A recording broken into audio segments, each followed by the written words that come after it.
നമസ്കാരം. മലയാളി വാർത്ത ഇൻസൈഡിലേക്ക് സ്വാഗതം. പ്രത്യേകിച്ച് ഭരണപരിചയമൊന്നുമില്ലാത്ത ഒരു സിനിമാ നടൻ തമിഴ്നാട് മുഖ്യമന്ത്രിയാവുന്നു. വെള്ളിത്തിരയിൽ ജനങ്ങൾ അത്ഭുതത്തോടെ കണ്ട ആ നടന വൈഭവം. സിനിമയിലെ നായകൻ രാഷ്ട്രീയത്തിലേക്ക് ഇറങ്ങിയപ്പോൾ ജനം നെഞ്ചേറ്റി.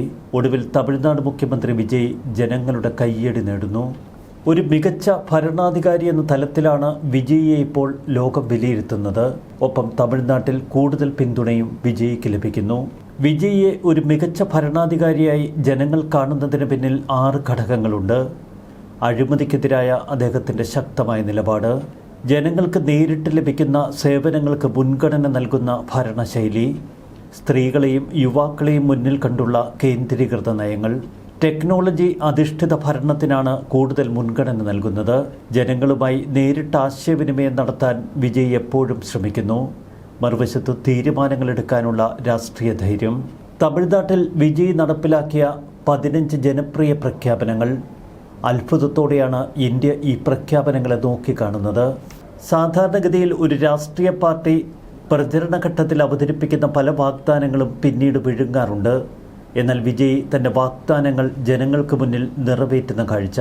2026 തെരഞ്ഞെടുപ്പിൽ TVK ജനങ്ങളുടെ മുന്നിൽ അവതരിപ്പിച്ചത് 40 വാഗ്ദാനങ്ങൾ. അവയിൽ 15 വിജയ് സർക്കാർ ഇതിനകം നടപ്പിലാക്കി കഴിഞ്ഞു. സ്ത്രീകൾക്ക് പ്രതിമാസം 2500 രൂപ നൽകും എന്ന വാഗ്ദാനം. 60 വയസ്സിന് താഴെയുള്ള കുടുംബനാഥയായ സ്ത്രീകൾക്ക് പ്രതിമാസ ധനസഹായം പ്രഖ്യാപിച്ചുകൊണ്ടായിരുന്നു വിജയുടെ തുടക്കം. ഇന്ന് കൂടുതൽ വമ്പൻ പ്രഖ്യാപനങ്ങളുമായി വിജയ് രംഗത്തിറങ്ങി. വമ്പൻ ജനക്ഷേമ പ്രഖ്യാപനങ്ങളാണ് തമിഴ്നാട് സർക്കാർ നടത്തിയിരിക്കുന്നത്. വാർഷിക വരുമാനം 2.5 ലക്ഷം രൂപയിൽ താഴെയുള്ള കുടുംബങ്ങൾക്ക് 1 വർഷം 3 പാചകവാതക സിലിണ്ടറുകൾ ഇനി സൗജന്യമായി ലഭിക്കും. അന്നപൂർണി സൂപ്പർ 6 എന്ന് പേരിട്ട പദ്ധതി 2027 പൊങ്കൽ മുതൽ നിലവിൽ വരും. 1,30,00,000 കുടുംബങ്ങൾക്ക് ഇതിൻ്റെ പ്രയോജനം ലഭിക്കുമെന്നാണ് സർക്കാരിൻ്റെ കണക്കുകൂട്ടൽ. പദ്ധതി പ്രകാരം 3 LPG സിലിണ്ടറുകൾ വാങ്ങാനാവശ്യമായ തുക ഗുണഭോക്താക്കളുടെ ബാങ്ക് അക്കൗണ്ടുകളിലേക്ക് നേരിട്ട് കൈമാറും. പദ്ധതിക്ക് പ്രതിവർഷം ഏകദേശം 4,000 കോടി രൂപ ചിലവ് വരും. ഗൾഫ് മേഖലയിലെ യുദ്ധ സാഹചര്യം കൊണ്ടുണ്ടായ പാചകവാതക സിലിണ്ടറുകളുടെ ക്ഷാമം കുടുംബങ്ങൾക്ക് അധിക സാമ്പത്തിക ബാധ്യത വരുത്തിവെച്ചു. സാമ്പത്തിക ഞെരുക്കമുള്ള സാഹചര്യത്തിലും പൊതുജനങ്ങളുടെ സാമ്പത്തിക ഭാരം ലഘൂകരിക്കുന്നതിനാണ് ഇത്തരമൊരു പദ്ധതി. ജനങ്ങളുടെ ക്ഷേമം സംരക്ഷിക്കുന്നതിനും അവർക്ക് നൽകിയ വാഗ്ദാനം നിറവേറ്റുന്നതിനുമാണ് താൻ മുൻഗണന നൽകുന്നത് എന്ന് വിജയ് പ്രഖ്യാപിച്ചു. സൗജന്യ സിലിണ്ടർ മാത്രമല്ല, ട്രാൻസ്ജെൻഡർ വ്യക്തികൾക്ക് സൗജന്യ ബസ് യാത്രയും ഇന്നത്തെ പ്രഖ്യാപനങ്ങളിലുണ്ട്. സ്ത്രീകൾക്കായുള്ള വെട്രി പയണ തിട്ടം പദ്ധതി വിപുലീകരിക്കുമെന്നും വിജയ് പറഞ്ഞു. ഇനി മുതൽ തമിഴ്നാട്ടിൽ സ്ത്രീകൾക്ക് എക്സ്പ്രസ്, LSS, ഡീലക്സ് ബസ്സുകളിൽ സൗജന്യമായി യാത്ര ചെയ്യാം. അന്തർജില്ലാ ബസ് സർവീസുകളിലേക്കും പദ്ധതി വ്യാപിപ്പിച്ചു. ചെന്നൈയിൽ 2ാമതൊരു വിമാനത്താവളത്തിന് DMK സർക്കാർ ഏറെ ശ്രമങ്ങൾ നടത്തിയിരുന്നു. ഇത് നിയമസഭയിൽ വെച്ച് വിജയ് പറഞ്ഞു. ചെന്നൈ പരന്തൂരിൽ നിർദ്ദേശിച്ചിരുന്ന 2ാമത്തെ വിമാനത്താവള പദ്ധതി ഉപേക്ഷിക്കുന്നു. ചെന്നൈയിൽ നിന്ന് 60 കിലോമീറ്റർ അകലെ സ്ഥിതി ചെയ്യുന്ന പരന്തൂരിൽ സ്റ്റാലിൻ സർക്കാരാണ് വിമാനത്താവളം പ്രഖ്യാപിച്ചത്. ഈ വിമാനത്താവള പദ്ധതിക്കെതിരെ ദീർഘകാലമായി കർഷകർ ശക്തമായ പ്രതിഷേധങ്ങൾ സംഘടിപ്പിച്ചിരുന്നു. തെരഞ്ഞെടുപ്പ് പ്രചരണ കാലത്ത് വിജയ് പ്രതിഷേധക്കാരെ കാണുകയും തങ്ങൾ അധികാരത്തിലെത്തിയാൽ പദ്ധതി ഉപേക്ഷിക്കുമെന്ന് അവർക്ക് വാഗ്ദാനം നൽകുകയും ചെയ്തിരുന്നു. പരന്തൂരിലെ ഗ്രീൻഫീൽഡ് വിമാനത്താവള പദ്ധതി ഉപേക്ഷിക്കുന്നുവെന്ന് ഒടുവിൽ വിജയ് പ്രഖ്യാപിച്ചു. ജനങ്ങൾക്ക് എതിർപ്പില്ലാത്ത ഒരിടത്ത് പുതിയ വിമാനത്താവളം സ്ഥാപിക്കാൻ നിർദ്ദേശിക്കുമെന്നാണ് അദ്ദേഹം പറഞ്ഞത്. ഒരാഴ്ച മുൻപ് ജോസഫ് വിജയ് മറ്റൊരു പ്രഖ്യാപനം നടത്തിയിരുന്നു. തമിഴ്നാട്ടിലെ നവജാത ശിശുക്കൾക്ക് സ്വർണ്ണമോതിരം വിതരണം ചെയ്യുമെന്ന പ്രഖ്യാപനം. കേരളത്തിലെ ജോയി ആലുക്കാസും കല്യാൺ ജുവലേഴ്സും ടെൻഡർ നേടി മോതിര വിതരണത്തിനുള്ള കരാർ ഉറപ്പിച്ചു. ഏകദേശം 755 കോടി രൂപ വാർഷിക ചെലവ് വരും ഈ പദ്ധതിക്ക്. തായ് മാമൻ തങ്കമോതിരം എന്നാണ് പദ്ധതിയുടെ പേര്. മുഖ്യമന്ത്രി ജോസഫ് വിജയിൻ്റെ പിറന്നാൾ ദിനമായിരുന്ന ജൂൺ 22 മുതൽ തമിഴ്നാട്ടിലെ സർക്കാർ ആശുപത്രികളിൽ ജനിച്ച 2027 മാർച്ച് 31 വരെ ജനിക്കാൻ പോകുന്ന ഏകദേശം 4.41 ലക്ഷം നവജാത ശിശുക്കൾക്കാണ് 1 ഗ്രാം സ്വർണ്ണമോതിരം മുഖ്യമന്ത്രി സമ്മാനമായി നൽകുന്നത്. ജൂൺ 22 മുതൽ പദ്ധതി ഉദ്ഘാടനം ചെയ്യാൻ പോകുന്ന സെപ്റ്റംബർ 15 വരെയുള്ള 4 മാസത്തേക്ക് 1,28,499 സ്വർണ്ണമോതിരങ്ങൾ നിർമ്മിക്കാനാണ് ഇപ്പോൾ കരാർ നൽകിയിരിക്കുന്നത്. വനിതാ സർക്കാർ ജീവനക്കാർക്ക് മൂന്നാമത്തെ കുഞ്ഞിന്റെ ജനനത്തിന് 365 ദിവസത്തെ പ്രസവാവധി പ്രഖ്യാപിച്ചു ജോസഫ് വിജയ് മറുവശത്ത്. നിലവിലിത് 12 ആഴ്ചയാണ്. ആദ്യത്തെ 2 കുട്ടികൾക്ക് ലഭ്യമായ 1 വർഷത്തെ അവധി മൂന്നാമത്തെ കുട്ടിക്കും ലഭ്യമാക്കുമെന്ന് മാനവ വിഭവശേഷി മന്ത്രി ഡി ശരത് കുമാറാണ് നിയമസഭയിൽ വ്യക്തമാക്കിയത്. ജനനനിരക്കിൽ വൻ ഇടിവുണ്ടായതിനെ തുടർന്ന് സംസ്ഥാന സർക്കാർ പ്രസവാവധി വർദ്ധിപ്പിക്കുന്നു.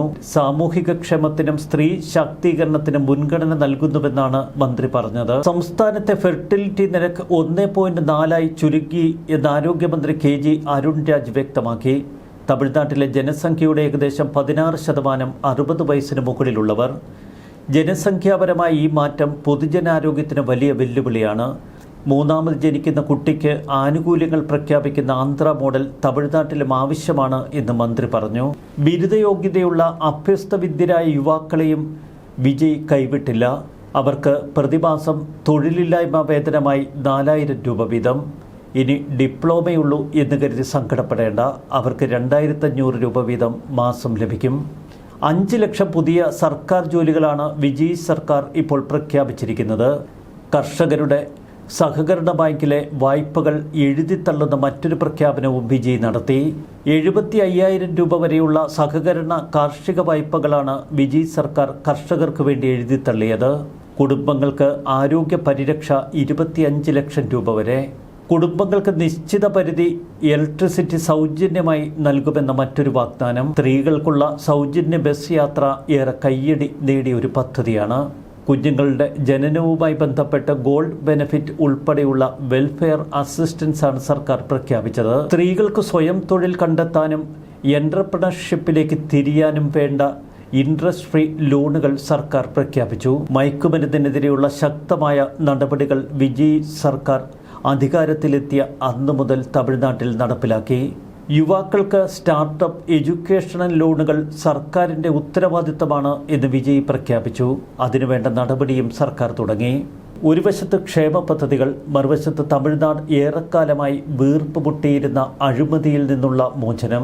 സർക്കാർ സേവനം ലഭിക്കാൻ ജനങ്ങൾ ഉദ്യോഗസ്ഥർക്കോ ഇടനിലക്കാർക്കോ കൈക്കൂലി നൽകേണ്ട സാഹചര്യം തമിഴ്നാട്ടിൽ നിന്ന് ഇല്ലാതാക്കും എന്നതാണ് വിജയുടെ പ്രഖ്യാപനം. തമിഴ്നാട്ടിൽ വിജയ് കൊണ്ടുവന്ന മറ്റൊരു പദ്ധതിയാണ് റൈറ്റ് ടു സർവീസ്. വലിയ മാറ്റത്തിനുള്ള ശ്രമമാണ് ഇതുവഴി വിജയ് സർക്കാർ ലക്ഷ്യമിടുന്നത്. ജനങ്ങൾ ഒരു നിശ്ചിത സർട്ടിഫിക്കറ്റിന് വേണ്ടി അല്ലെങ്കിൽ ലൈസൻസിന് വേണ്ടി അപേക്ഷിക്കുന്നു. സർക്കാർ നിശ്ചിത സമയത്തിനുള്ളിൽ സേവനം നൽകണം. വൈകിയാൽ അതിനുള്ള ഉത്തരവാദിത്വം ഉദ്യോഗസ്ഥർക്ക്.